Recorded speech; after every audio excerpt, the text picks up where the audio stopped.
Well, she's from Ottawa and she's headed to Hollywood, which is pretty darn cool because she won a contest. Her name is Natalka Roshak and she joins us right now. How are you?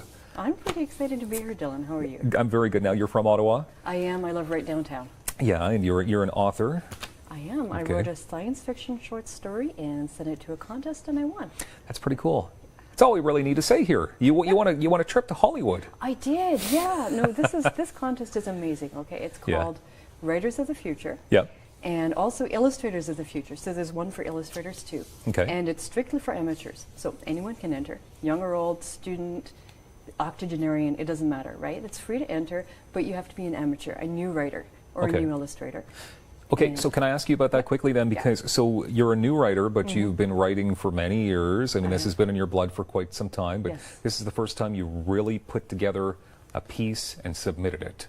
Well, I've been sending out stories and getting rejection slips, lots of rejection slips. Okay. I've had some semi-pro stories published and one pro sale.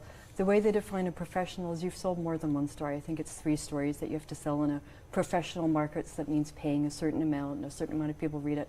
So just putting stuff on your blog, say, or writing stuff and sharing it around in a zine is not the same as being a pro writer. Okay, understandable. Now, this is the L. Ron Hubbard Writers of the Future contest.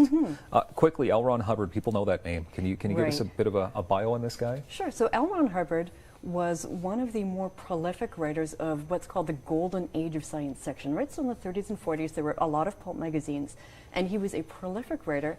The way I heard the story told is he wrote so many stories that he'd use several pen names to keep from overwhelming the magazines. Really? So yeah, I'm not sure about that, but he wrote hundreds of thousands of words, hundreds of stories.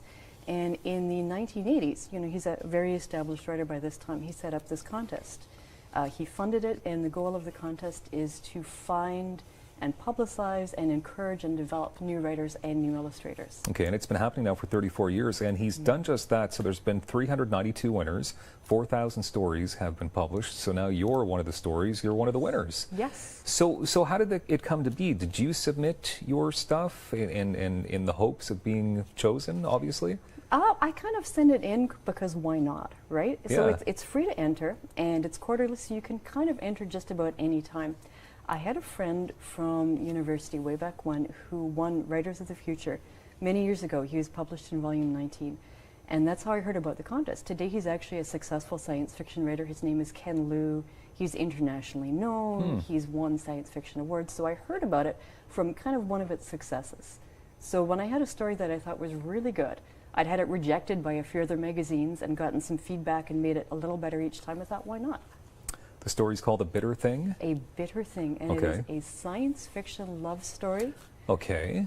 It's between a human woman and an alien spaceship technician who's on shore leave. Sounds exciting.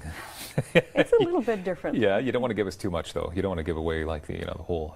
No. Do you want me to tell you a little bit about the story? Okay, so imagine, you know, someone who wears their heart on their sleeve, right? You can tell what they're seeing from their face all the time. Yeah. So imagine that whenever you saw that person having a feeling, you had the same feeling. So you saw them crying and you would get tears streaming down your face, or you'd see them laughing and you start to do a big gut laugh before you even knew why, right? Yeah. So that's what life is like for the aliens in my story. And I have a human woman who's trying to have a relationship with someone that different. That's interesting. So when did you write this story? I actually wrote the story over the course of about a year as a stay-at-home mom, kind of one sentence at a time, in between everything else that was going on. I can imagine. That would have been difficult to be an author and to be a stay-at-home mom. Lots to juggle there. Okay, so when did you find out then that you've been selected as one of the winners? I got a phone call in about August last year from Joni Labaki, the contest director. And she said I was a finalist, which blew me away. I was sort of waiting to hear back that I'd lost so I could work on the story some more. And instead I got this phone call saying, hey, congratulations, you're a finalist.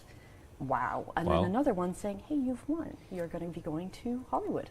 So what's next then? So you're going to be published in this book, which is going to have a whole pile of winners in there. And that's coming out in April? It's coming out in April, that's right. It'll be in bookstores in April. But you can actually pre-order a copy from your local bookstore now, or Indigo or Amazon. I'm also reading that this book has launched the careers of 12 authors that have gone on to be on the New York Times bestsellers list. So is that something that you'd aspire to? I would love to be on the New York Times bestsellers I would just like to be a full-time writer. Yeah. And I'm hoping that Writers of the Future will help me get there. You're definitely on your way. So what's next, though? What about the trip to Hollywood? When does this take place? So it's also in April, and there is going to be so much going on. So first of all, we're flown out there. There's a week-long writing workshop, and it's with some of the big names in science fiction, Brandon Sanderson, Dave Wolverton, and there's also going to be something I'm really looking forward to called The Big Reveal, which is where we, the writers, get to see what the illustrators have done for our stories.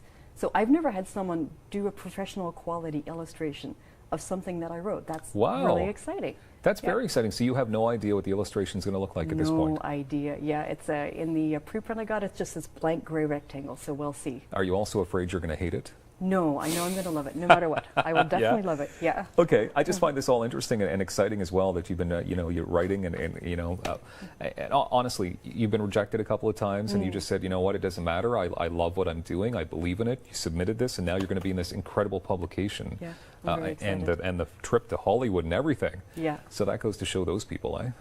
You've shown them.